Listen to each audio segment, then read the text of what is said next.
দর্শক, কালের কণ্ঠের মাল্টিমিডিয়ার একযুগ পূর্তিতে আমাদের মাঝে এই মুহূর্তে উপস্থিত রয়েছেন বাংলাদেশ লেবার পার্টির chairman doctor Mustafizur Rahman Iran. আমরা তার সাথে কথা বলতে চাই। কেমন আছেন আপনি? ভালো আছি। আমি কালের কণ্ঠ মাল্টিমিডিয়ার প্রথম প্রতিষ্ঠা বার্ষিকীতে বাংলাদেশ লেবার পার্টির পক্ষ থেকে, বাংলাদেশ ছাত্র মিশনের পক্ষ থেকে জানাই আন্তরিক শুভেচ্ছা, অভিনন্দন। কালের কণ্ঠ বিভিন্ন গণমাধ্যমের পাশাপাশি আবার নতুন করে যে মাল্টিমিডিয়ার যেই উদ্যোগ এবং এক বছর হলো, এটা আসলেই বাংলাদেশের গণমাধ্যমের জন্য একটা খুব ভালো দিক।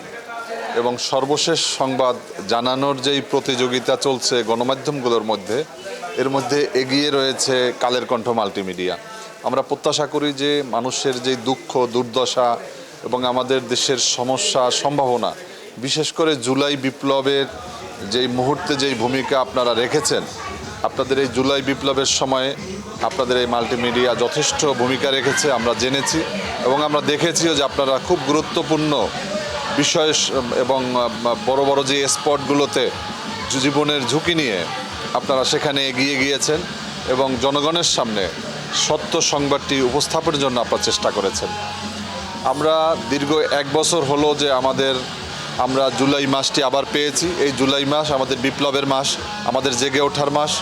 এই জুলাই মাসে আমরা বাংলাদেশে নতুন করে স্বপ্ন দেখেছিলাম যে এই ফ্যাসিবাদের বিরুদ্ধে লড়াইয়ের মধ্য দিয়ে আমরা একটি নতুন বাংলাদেশ আমরা নির্মাণ করব।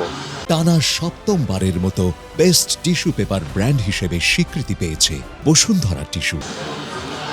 আমরা একটা নতুন বাংলাদেশ নির্মাণ করব এবং আমরা সেই জুলাই বিপ্লবের মধ্য দিয়েই কিন্তু আপনি দেখেছেন যে ৩৬শে জুলাই তথা ৫ই আগস্ট আমরা আমাদের সেই গণতন্ত্র আমরা পুনরুদ্ধার করতে পেরেছি।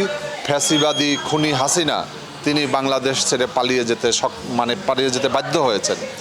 আজকে সেই বাংলাদেশকে আমরা নতুনভাবে গড়তে চাই। এটা নিয়ে আমাদের ভিতরে বিভিন্ন ধরনের আলোচনা সমালোচনা, বিভিন্ন উদ্যোগ উৎকণ্ঠা চলছে। আপনি জানেন যে ইতিমধ্যে বাংলাদেশের অন্তর্বর্তীকালীন সরকার তারা ঐক্যমত্য কমিশন করেছে।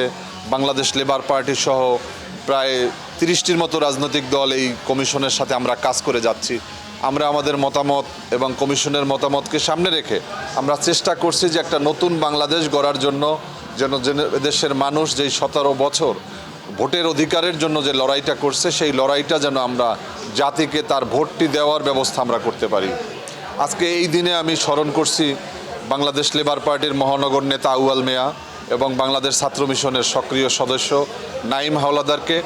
আজকে আমাদেরকে যেই কাজটি করা দরকার, বিশেষ করে আজকে যারা ফ্যাসিবাদ বিরোধী রাজনৈতিক দলগুলো রয়েছে তাদের সামনে অনেক বড় কাজ। আমরা ৫ তারিখের আগে কিন্তু বিএনপি, জামাত, লেবার পার্টি সহ আমরা সমস্ত দল কাঁধে কাঁধ মিলিয়ে আমরা রাজপথে ভূমিকা রেখেছি ফ্যাসিবাদ বিরোধী একটা ঐক্যের মধ্য দিয়ে।